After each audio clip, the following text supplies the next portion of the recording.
जनता का सगा मैडम वो होता है जो कुर्सी पे नहीं बैठता, ऑपोजिशन में बैठता है, क्योंकि फिर वो जनता के लिए काम करता है। जो कुर्सी पे बैठता है वो जेब के लिए काम करता है अपनी। सुनो भाई, इतना स्ट्रांग होता अगर देश तो लोग विवेक ओबराय पता है अभी रिसेंटली उसने दुबई शिफ्ट कर ली, जो बहुत पक्का सपोर्टर था बीजेपी का, मोदी का। पहले जब अंग्रेजों का शासन था ना, ब्रिटिश सरकार का राज था यहाँ देश के अंदर, तो पहले जो अंग्रेजों के खिलाफ बोलता था ना वो जेल में जाता था, लेकिन आज जो बीजेपी सरकार के खिलाफ बोलता है ना वो जेल में जाता है। आप मैं कह रहा हूँ दारू पे टैक्स लगा दो, दारू बंदी कर दो, महंगी कर दो, सब गलत काम जो हो रहे सारे बंद कर दो, लेकिन एजुकेशन फ्री करो। इनको पता है अनपढ़ बनेगा इंडिया, वक्त बन जाएगा इंडिया, सीधा सा मुद्दा है। भले वो एक इन्फ्लुएंस में आके बोल रहे कि मोदी जी सब कुछ अच्छा कर रहे, बट उनका दिल कह रहा है कि कुछ भी अच्छा नहीं हो रहा है, ऑन द ट्रैक कुछ भी अच्छा नहीं हो रहा है। ये कहते देश में डंका बज रहा है, कहाँ डंका बज रहा है? देश में नाम खराब हो रहा है, कोई डंका नहीं बज रहा है, बेफिजूल का यही भारत में डंका बजा रहे हैं। वो संसद में नेता विपक्ष राहुल गांधी का कभी माइक बंद होता है तो कभी उनको बोलने से रोका जाता है, और एक बार फिर जब संसद सत्र की शुरुआत हुई तो यही आरोप राहुल गांधी ने, कांग्रेस पार्टी ने, विपक्ष ने लगाया है कि विपक्ष को संसद के भीतर बोलने नहीं दिया जाता। आखिरकार संसद जो कि लोकतंत्र का सबसे बड़ा मंदिर है, वहाँ विपक्ष को क्यों नहीं बोलने दिया जाता, इसी पर बात करते हुए समझते हैं कि क्या राय है। सर, राहुल गांधी नेता विपक्ष हैं, लेकिन बार बार ये आरोप लगाते हैं कि उनको बोलने नहीं दिया जाता। क्यों नहीं बोलने दिया जाता और ये आरोप में क्या दम है? आरोप सही लगता है या आपको लगता है कि सिर्फ और सिर्फ बहानेबाजी है? देखो, जाहिर सी बात है, वो आज के टाइम में कहावत है ना कि कोई सच्चाई बोले तो उसका दबा दिया जाता है। तो जैसे अगर नेता प्रतिपक्ष हैं वो राहुल गांधी जी विपक्ष के, तो उनको आवाज़ क्यों नहीं उठाने दी जा रही है? जब भी उनका पहले भी सदन के अंदर हुआ है कि पहले भी माइक को म्यूट कर दिया गया जब वो बोलने पाते हैं, तो ऐसा क्यों हो रहा है? मैं कह रहा हूँ, और ये हमारे पार्टी जो सत्ताधारी पार्टी है, बीजेपी सरकार के नेता, जब इनके नेता बोलते जब तो कोई माइक म्यूट नहीं होता कभी, और वो जबकि इनके नेता तो कई बार ऐसी टिप्पणियां भी कर गए जो सदन के अंदर करना भी नहीं चाहिए, जिसको हमारे भारत देश की महापंचायत कहा जाता है, उसमें ऐसे शब्दों का इस्तेमाल नहीं करना चाहिए। वो शब्द इनके रमेश भिदोड़ी जैसे कई नेता इनके कर चुके हैं अभी तक, बहुत नेता गिना सकता हूँ मैं इनके। तो कुल मिला के बाद ये आप सब जब सामने वाला कुछ सही बात सब बोलने को तैयार है तो क्यों नहीं बोलने दिया यार उसको? यानी कि आप जब आपत्तिजनक भाषा का इस्तेमाल होता है तब माइक बंद नहीं होते। वही चीज़ तो मैंने बोली ना, मैंने कि पीछे रमेश भिदोड़ी का मैंने नाम लिया, उन्होंने पीछे कितनी गलत टिप्पणियां की थी किसी भी एक समुदाय को लेकर। आप गलत नहीं कर सकते क्योंकि धर्मनिरपेक्ष देश है, हमारा देश सब समुदायों का है और सबका सम्मान करता है, इंडियन कॉन्स्टिट्यूशन हमारा कहता है। तो आप किसी एक पक्ष को लेकर इतनी गलत टिप्पणियां कैसे कर सकते हो? तो जब इनको माइक म्यूट क्यों नहीं होता सदन का, जब उनके बीजेपी पार्टी के नेता बोलते जब माइक म्यूट नहीं होता, लेकिन जब प्रतिपक्ष का नेता राहुल गांधी जी बोलते तो माइक म्यूट हो जाता है? कैसे, क्यों? ये दो तरफा चित्र क्यों दिखा रहे हो आप? तो मेरा बीजेपी सिर्फ इसको बहाने बता रही है, वो कह रही है कि राहुल गांधी बोलना ही नहीं चाहते। आज मैं एक सबसे कड़वी और सबसे सच्ची बात बताने जा रहा हूँ। पहले जब अंग्रेजों का शासन था ना, ब्रिटिश सरकार का राज था यहाँ देश के अंदर, तो पहले जो अंग्रेजों के खिलाफ बोलता था ना वो जेल में जाता था, लेकिन आज जो बीजेपी सरकार के खिलाफ बोलता है ना वो जेल में जाता है, उस पर कैसे FIR लग जाती है? ये देश का हाल है अभी। आप लेकिन नहीं है, लोकतंत्र को उन्हें खत्म ही करने पर लगे पड़े हैं। ये बीजेपी सरकार की तानाशाही इतनी बढ़ चुकी है, आप कुछ भी उनकी गलत नीतियां गिनाओगे ना तो वो आप पे केस दर्ज करवा देंगे। आप उनकी बुराई सरकार का विरोध करना मतलब देश का विरोध क्यों? सर, अरे सरकार का विरोध करना जनता का राइट्स होता है। सरकार अगर गलत करेगी तो जनता का अधिकार है। ये आर्टिकल 19 हमें आज़ादी देता है इंडियन कॉन्स्टिट्यूशन का, और सभी आर्टिकल के जितने भी निकाल दो तो पब्लिक का राइट्स है। ये सरकार पब्लिक चुनती है ना कि सरकार को पब्लिक चुनती है? पब्लिक सरकार चुनती है, जनता की नौकर है सरकार। इस बात को दिमाग में डाले, चाहे बीजेपी का नेता हो कोई भी नेता हो, सरकार अपने दिमाग में डाले, जनता की नौकर है वो। विपक्ष को बोलने नहीं दिया जाता संसद में? बिल्कुल नहीं दिए। अगर पीछे भी आपने देखो कितनी बार हो गई, एक बार का होता, 2 बार का होता, चलो गलती मान लेते, लेकिन बार बार आप वही वाली बात म्यूट कर रहे हैं माइक को, क्यों? यानी कि आपको डर है कहीं ना कहीं क्या राहुल गांधी जी कुछ ऐसी बात ना करते हैं जो जनता के हित में, सबके हित में हो, और जनता उससे अलर्ट हो जाए, उससे अवेयर हो जाए, जागरूक हो जाए, तो उस चीज़ का इनको डर है।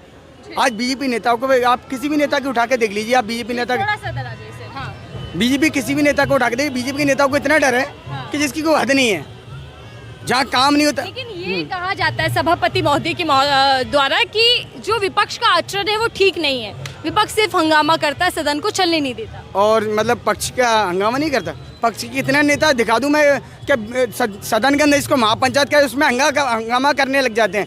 कई बार रमेश भिदोड़िया, पीछे एक वो अनंत हेगड़े जी था इनका, जिन्होंने खुलेआम बोले था कि हमारे 400 चीज़ दे दो संविधान बदल देंगे, तो वो गलत नहीं था क्या? इनके नेता भी तो गलत टिप्पणियां करते हैं, जबकि विपक्ष के नेता तो अभी तक ऐसी मुंह की बात नहीं सुनी जो जनता के हित में ना हो। उन्होंने अगर विपक्ष कोई आवाज़ उठा रहा है तो जनता के हित में उठा रहा है। इससे पहले 2014 से पहले की सरकारें ले लो, यही लोग थे, ये बीजेपी सत्ता में नहीं थे जब ये लोग एलिगेशन लगाते थे इन पे, इल्जाम लगाते थे, ब्लेम लगाते थे कि आप ऐसा क्यों कर रहे हैं। संसद में जब भी राहुल गांधी बोलते हैं तो पीएम मोदी वार करते हैं कि उनका रवैया जो है बचकाना है। देखो एक कहावत सुनी है आपने कि जब किसी के पास जवाब नहीं होता ना तो वो उल्टी सीधी टिप्पणियां करते हैं।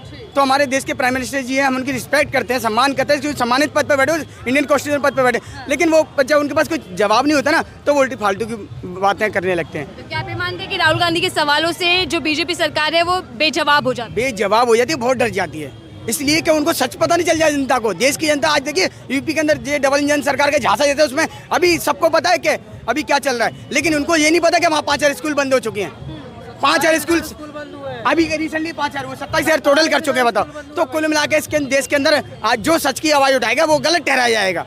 मैंने पहले भी कहा और अभी भी दोबारा रिपीट करूंगा कि पहले अंग्रेजों के शासन में जब ब्रिटिश सरकार का राज हुआ करता था, जो अंग्रेजों के खिलाफ बोलता था सरकार वो जेल में जाता था। आज बीजेपी सरकार के खिलाफ बोलेगा वो जेल में जाएगा, ये हाल है। तानाशाही नहीं तो क्या ये तानाशाही सरकार चल रही है। इस सरकार को अगर मुंह तोड़ जवाब देना है देश की जनता से तो मैं एक ही अपील करूंगा। पीएम मोदी तो लोकप्रियता में सबको पछाड़ देते हैं, सबसे लोकप्रिय नेता, ग्लोबल लीडर का खिताब मिलता है। वर्ल्ड में पता है आपने पासपोर्ट की रैंक कहाँ गई, देख रहे हो किस पर चढ़ रहे हैं। ये कहते हैं देश में डंका बज रहा है, कहाँ डंका बज रहा है? देश में नाम खराब हो रहा है, कोई डंका नहीं बज रहा है। बेफिजूल का यहीं भारत में डंका बजा रहे हैं, वो इनकी नेशनल मीडिया काम करिए। वो तो मैं दाद देता हूँ आपकी सोशल मीडिया की, धन्यवाद करता हूँ जो आप हर मुद्दे को उठाते हो। अगर हमारे देश के अंदर अगर सोशल मीडिया इतनी हाईलाइट नहीं होती ना तो आज कोई मुद्दे नहीं उठते, सभी मुद्दों को। संसद में जनता के मुद्दे उठ पाएंगे? संसद के मुद्दे जब भी उठ पाएंगे सदन के अंदर जनता के, जब विपक्ष को बोलने दिया जाएगा, हर नेता को उसको फ्रीडम दी जाएगी, ये नहीं कि माइक म्यूट कर दिया जाए बार बार, चाहे वो कोई भी पार्टी के नेता हो। तो क्या सरकार के पास जवाब नहीं है विपक्ष के? कुछ भी जवाब नहीं। सरकार अब जाने, सरकार डगमगा चुकी है, सरकार को ये भी पता चुका, रियलाइज भी हो चुका है, महसूस हो चुका है कि हाँ हमारी सत्ता जाने वाली है और उसके बाद हम कभी दोबारा आने वाले नहीं है, क्योंकि जनता बहुत निराश है, बहुत नाराज है, रोजगार नहीं है, एजुकेशन नहीं है, सारे सिस्टम खत्म कर दिए इन्होंने। सर संसद चल रही है, आपकी क्या राय है? सरकार कैसी लग रही है आपको? बीजेपी सही नहीं है। डबल इंजन सरकार, विकास बेमिसाल ये कहा जाता है। सरकार अपनी अपनी चलाती हैं सारी, दूसरे की सुनती नहीं है, मनमानी कर अपने अपने करती हैं। बस दूसरा कोई बोलता है तो उसे उठा के बंद कर देते हैं, बंद या हटा देते हैं, माइक हटा देते हैं वहाँ से। तो राहुल गांधी सही आरोप लगा रहे हैं कि उनका माइक बंद कर दिया जाता है, बोलने नहीं देते। सही बात है, यहाँ वो हटा देते हैं, वो उसका माइक हटा देते हैं, बोलने नहीं देते उसको। लेकिन बीजेपी तो उनको नॉन सीरियस नेता कहती है कि सीरियस ही नहीं है वो राजनीति को लेकर। नहीं नहीं, ऐसा कुछ नहीं है। आपको कैसे लगते हैं राहुल गांधी? सही है, राहुल गांधी बढ़िया पीएम मोदी और राहुल गांधी में कौन ज्यादा बेस्ट नेता है देश के लिए? है। तो वही राहुल गांधी। मोदी जी देश के लिए काम कर रहे हैं, अजय कहाँ देश के लिए काम कर रहे हैं, वो 18 घंटे काम करते हैं, छुट्टी नहीं लेते, ये कहा जाता है। किसने बोली मैं करो 18 घंटे मत करो काम? प्लीज आपसे हाथ जोड़ के विनती है मोदी जी से मेरी कि आप 18 घंटे काम मत करो, आप सिर्फ 8 घंटे काम करो और देश के हित में काम करो। हम जनता आपके साथ हैं, तो अभी 8 घंटे काम काम हो करो, 18 घंटे। अभी सीनियर सिटीजन वरिष्ठ नागरिक को 18 घंटे काम कर पाएंगे तो क्या हालत होगी? रेस्ट तो चाहिए ना बॉडी को। लेकिन अभी किस दिशा में काम हो रहा है? अभी इस दिशा के लिए किसके लिए काम? मैं बता रहा हूँ सीधा सा, अभी सरकारें जो कोऑपरेट कर रही है ना, किसको कर रही है? सिर्फ अंबानी अडवाणी जैसे को। उनको देखो कहाँ ग्रोथ हो रहा है, कितना बढ़ते जा रहा है, और गरीब और नीचे होते जा रहा है। आज मैं खुशहाल देश को जब मानूंगा जब हर देश के गरीब के चेहरे पर मुस्कुराहट हो, हर देश को गरीब को भी आगे बढ़ने का मौका मिले। किया जा रहा है, अच्छे दिन आ गए हैं देशवासियों। अच्छे दिन नहीं, हमें अच्छे दिन नहीं चाहिए, हमें बुरे दिन लौटा दो। हमें अच्छे दिन नहीं चाहिए, हमें बुरे दिन लौटा दो। हर जब माधुशाला जो खोली जा रही है ना, जब बाहर ठेके जो खोले हैं उनको बंद कराओ, स्कूलों को खोले जाए। लेकिन नहीं, यहाँ तो उल्टा कहानी चल रही है, ठेके खोले जा रहे हैं और स्कूलों को बंद कराया जा रहा है, कि उनको पता है कि गरीब का बच्चा पढ़ गया तो कल हमारी शादी पैकेज हमसे नौकरियां मांगेगा, और नौकरी है नहीं इनके पास। सीधा मुद्दा ये, ना पढ़ेगा इंडिया, ना हमसे सवाल जवाब करेगा। बिल्कुल जाहिर सी बात है, इनको पता है कि अनपढ़ बनेगा इंडिया, वक्त बन जाएगा इंडिया, सीधा सा मुद्दा है। इसलिए यार एजुकेशन खत्म निर्भर बनाने का प्रण लिया है मोदी जी ने। कोई आत्मनिर्भर नहीं बनना। आज घर घर जाकर पूछो आप कैसे बंदा सर्वाइव करे, so very difficult now to every person. हर बंदे की एक दिन की लाइफ कैसे जी रहा वो जानता है। बातों से बतौले नहीं बनते, बातों से बतासे नहीं बनते, काम करना पड़ता है। पिछली सरकारों को ये ब्लेम करते हैं, पिछली सरकारों के राज में इतना दुखी नहीं हुआ आदमी, किसी से भी उठा के देख लो। आज रोजगार कैसी कंडीशन क्रिटिकल हो रखी है, महंगाई बेरोजगारी पहले चल पाती, जिसमें बात करते थे, दावा ठोकते थे कि हमारी सरकार आएगी 100 दिन के अंदर गरीबी खत्म करेंगे, बेरोजगारी खत्म करेंगे, महिलाओं को सुरक्षा देंगे। ना सुरक्षा मिल पा रही, ना गरीबी खत्म हो पा रही है, गरीब खत्म हो रहा है। लेकिन सरकार की जो नीति और नियत है वो तो देशवासियों के लिए है, काम करना, उनके लिए विकास का नारा। अंबानी अडवाणी जैसों के लिए उनकी नीति। जब प्राइवेट जेट में उनके साथ सफर किया जाता है, उनकी हर उनको कॉन्ट्रैक्ट दिए जाते हैं, बड़े बड़े हर चीज़ को प्राइवेटाइजेशन कर दिया है, तो किसको कॉपरेट कर रहे हैं? वो जनता को तो कर नहीं रहे ना, सीधा सा मुद्दा है। तो देश के हित में काम करो, हम आपका साथ देंगे। संसद में जनता के मुद्दे उठ पाएंगे सर? आप बताइए सर, कैसी लग रही है सरकार बीजेपी? बाबा भी नहीं बोल रहे। आप कुछ कहना चाहेंगे ना? सरकार कैसी लग रही है? मुझे कुछ युवाओं के लिए क्या काम कर रही है? कितना बढ़िया, अच्छा कर रही है काम, अच्छा कर रही है काम, लग रही है। क्या क्या काम लगता है कि युवाओं के लिए, देश के लिए हो रहा है? सब कुछ अच्छा ही हो रहा है देश के लिए। बीजेपी आने के बाद वो बता रहे तो उन्हीं से बात कर लेते हैं। बताइए। बीजेपी आने के बाद हम बहुत स्ट्रांग हो गए पहले से। अब हमने अभी एक आया था सिंदूर ऑपरेशन सिंदूर, हमने बहुत अच्छा जवाब दिया पाकिस्तान को, और ऐसा होना चाहिए। पहले ऐसा नहीं था। मुद्दे पर संसद में घिर रही है सरकार, बीजेपी गिर रही है। बीजेपी कभी नहीं गिर सकती। बीजेपी का जो विजन है ना वो कांग्रेस से परे है। बीजेपी का जो विजन है वो केवल हम लोग जो वोट बीजेपी को देते हैं, मैं बीजेपी वोटर हूँ, तो मैं जो बीजेपी वोट देता हूँ मैं केवल आलू प्याज के लिए। वो किस लिए देते हैं, क्या सोचकर मैं विकास होगा? हाँ, विकास के लिए वोट देता हूँ मैं। मेरा मेन टारगेट होता है ये नहीं है कि आलू टमाटर और महंगे तो भी खरीदेंगे हम। दे रहे हैं बीजेपी को वोट? मेरा वोट 20 में बनाया, 25 साल 30 साल की उम्र होगी, 5 साल वोट दे रहा हूँ। 2 बार दे चुका हूँ वोट। विधानसभा। हाँ जी। तो मैंने बीजेपी को वोट देने के बाद आपको क्या लगा, कितना विकास हुआ? बहुत विकास हुआ है। मैं आपको कहता हूँ विकास ये हुआ है, स्ट्रॉन्ग बन गए हम। विकास ये हुआ हम बहुत स्ट्रॉन्ग बन गए, पहले नहीं थे स्ट्रॉन्ग। देश स्ट्रॉन्ग बन गया या जनता स्ट्रॉन्ग हो गई? जनता स्ट्रॉन्ग, जनता तो देखो मैं बताऊँ आपको, देश स्ट्रॉन्ग हुआ है। हम जवाब बहुत अच्छे लेते हैं, हम जवाब बहुत अच्छे लेते हैं, हर चीज़ का डिसीजन अच्छा करते हैं। देश की मजबूती कैसे बढ़ती है? Explain now, tell me explain now to. आप रिसेंटली गिनाई मेरे को बात। अब मैं आपसे कैसे मजबूत होता है देश की? पासपोर्ट की रैंक पता कहाँ चली गई आपको? देश का हंगर इंडेक्स की रिपोर्ट पता कहाँ गए देश? पता देश में बेरोजगारी 25 लाख रुपए में। सुनो भाई, इतना स्ट्रांग होता अगर देश तो लोग विवेक ओबराय पता है अभी रिसेंटली उसने दुबई शिफ्ट कर ली, जो बहुत पक्का सपोर्टर था बीजेपी का, मोदी का। मोदी की फिल्म में लेकर आए। बिल्कुल, पीएम मोदी की फिल्म। अब आज विवेक ओबराय जा रहा है दुबई, शिफ्ट हो रहा है। खत्म कर चुका अपने इंडिया की। इतना अच्छा होता ना, हम जैसे गरीबों के लिए। आपकी कंडीशन मेरी कंडीशन देख के लग रहा है कि हम 25 लाख रुपए देके दुबई नहीं जा सकते, तो हमको यहीं पे। मैं नहीं कहता, देखो अपने वतन से हर इंसान को प्यार होता है, ठीक है, बट अगर इतना ही अच्छा हो जाता ना तो आज हमारी कंडीशन और आपकी कंडीशन ऐसी नहीं होती। मुझे पता है आपके मतलब आप जो भी अर्न कर रहे हो ना, आपके पास सेविंग बिल्कुल नहीं है, जीरो है। मैक्सिमम लोगों का बैंक। फिर भी कैसे भाई मजबूत उसको मानते हैं जब देश में ग्रोथ हो, देश विकास करे, देश डेवलप करे, देश पावरफुल बने। जो भाई बाहर की कंट्रियों में पता है लगता है कि किस पहलू से देश मजबूत हुआ और सरकार ने क्या काम किए, कितना प्रयास किया है देश मजबूत करने? सरकार ने प्रयास किया। रोड देखो आप, जिन्हें हाईवे बन रहे हैं, रोड बन रहे हैं बहुत सारे, और बहुत सारी। ठीक है, क्या संसद में जनता के मुद्दे उठ पाएंगे या सिर्फ हंगामे में ही सत्र निकल जाएगा? बहुत बड़ी बात इनकी, छोटी इनकी जनता की मुद्दे बड़ी बात। ये बीजेपी सपोर्टर है, अच्छी बात है। अब मेरी बड़े भाई मेरी बात सुन लो, आप बीजेपी सपोर्टर हो गए, बिल्कुल कोई बात नहीं, सुन तो लीजिए। मुद्दे अगर हम लोग उनका जवाब देते ही में तो वोट के चले जाते हैं, सीट खाली कर देते हैं, हम नहीं बैठेंगे। पक्ष वाले चले जाते हैं, हंगामा करते हैं। हाँ, वर्कआउट कर देते हैं वो लोग। आपको पता है 2013 में बीजेपी सरकार जिस जीएसटी का विरोध करती है उसको लागू क्यों करा? और एक चीज और सुनो मेरी बात ध्यान से, वर्ल्ड में हमारा पहला देश बना, पूरी दुनिया के अंदर बता रहा हूँ, इंडिया के अंदर वर्ल्ड में पहला देश बना जिसने एजुकेशन सिस्टम पर जीएसटी लगा दी। बताइए जायज है ना जायज है? बताइए। जीएसटी देखो, अगर कोई भी देश क्या अर्न करना है, हथियार खरीदने देश को स्ट्रॉन्ग के लिए तो पैसा चाहिए ना, पैसा कहाँ से आएगा? शिक्षा पे लगाएंगे, शिक्षा पे जीएसटी लगाएंगे। अरे मतलब गरीब का बच्चा पढ़े नहीं, मतलब गरीब का बच्चा पढ़े नहीं। नारा तो है ना, पढ़ेगा इंडिया तभी तो बढ़ेगा इंडिया। नारा भी देते और जीएसटी भी लग ठोके यार। गरीब तो गरीबों से जीएसटी भाई, एजुकेशन की किस बात का जीएसटी? खाने पीने पे तो लगा रहे हैं भाई, गलत है ये।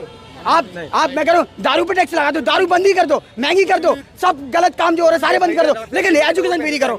हम देश के हित में एजुकेशन फ्री मांगते हैं। आपका पहले इंसान का कॉमन। युवाओं से भी कई वादे थे सरकार के, क्या वादे पूरे हो पाए? कुछ नहीं हुआ मैम। अभी देखा जाए, अगर टू बी वेरी ऑनेस्ट, अगर कंडीशन देखी जाए ना तो हर बंदा यहाँ पे जितने भी हैं, भले वो एक इन्फ्लुएंस में आके बोल रहे कि मोदी जी सब कुछ अच्छा कर रहे हैं, बट उनका दिल कह रहा है कि कुछ भी अच्छा नहीं हो रहा है। ऑन द ट्रैक कुछ भी अच्छा नहीं हो रहा है। अब हम किसी को नीचा दिखाने के लिए, किसी एक जाति विशेष को कम अच्छा बताने के लिए हम बता दें कि मोदी जी बहुत अच्छा कर रहे हैं, तो इसका ये मतलब नहीं कि वो अच्छा कर रहे हैं। तो अगर हम देखें यहाँ पे जितनी भी लोग हैं, आज मैक्सिमम जगह पे बीजेपी शासित राज्य हैं, और मैक्सिमम लोग यहाँ पे आके अगर इतना ही अच्छा कर रही होती तो सब के सब बंदे यहाँ छोटे छोटे 8x8 के कमरे में रह के काम ना कर रहे होते, वो अपने प्रदेश में जाके अच्छा खासा अर्न कर रहे होते। यूपी का बंदा यहाँ पे, बिहार का बंदा यहाँ पे, एक होप थी कि दिल्ली में फिर भी सब अच्छा होगा। बट अभी जो रिसेंटली गवर्नमेंट चेंज हुआ है, आम आदमी के बाद जो गवर्नमेंट चेंज, रेखा जी आई हैं, रेखा मैम आई, तो रेखा मैम का भी जो अभी तक 100 डेज से ऊपर हो रहा है, तो उनका अगर देखा जाए ओवरऑल जो चीज़ें कर रही हैं वो, उसमें कुछ भी ऐसा नहीं लग रहा है कि गरीबों के लिए कुछ बेनिफिट कर रही हैं। मैक्सिमम जगह पे तोड़ फोड़ चल रहा है, गरीबों को परेशान किया जा रहा है। अब यहाँ पे लाजपत नगर में जो छोटे छोटे मतलब रेहड़ी लगा के काम करते थे, एक तो उनको रोजगार नहीं मिल रहा है, ऊपर से छोटे छोटे जो काम करते थे उनका भी वो हटा दिया, रातों रात वहाँ पे बुलडोजर चल गए। मैक्सिमम जगह से आ रहा है कि झुग्गी झोपड़ियों को तोड़ा जा रहा है।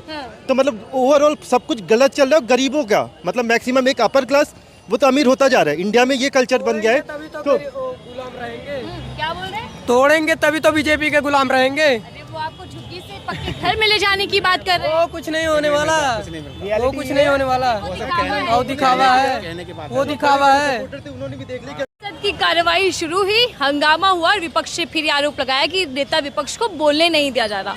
इस पर आपकी क्या राय है? जे पी नड्डा जी का बयान, जो मैं बोलूँगा वही रिकॉर्ड में आएगा, आपका रिकॉर्ड में नहीं आएगा।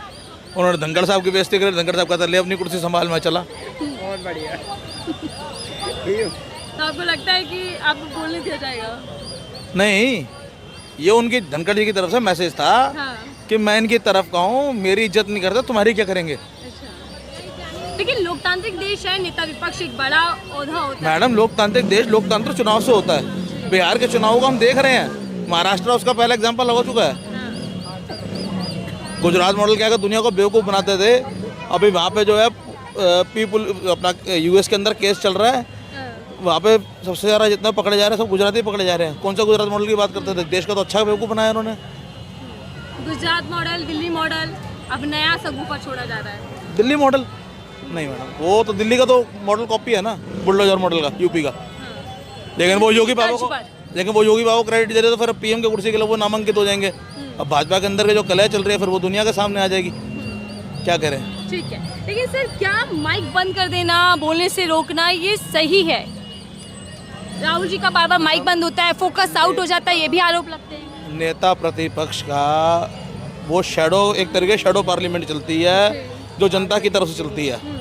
सरकार को गलत काम करेगी, उसको जनता की तरफ से आवाज़ उठाने का काम नेता प्रतिपक्ष का होता है। और लोग कहते हैं कि उसको बोलना नहीं आता। अगर उसको बोलना नहीं आता वो नेता प्रतिपक्ष बन के नहीं बैठता। वो जितने कामों में रोक रहे हैं ना, अभी आप लोगों को नहीं दिख रहा।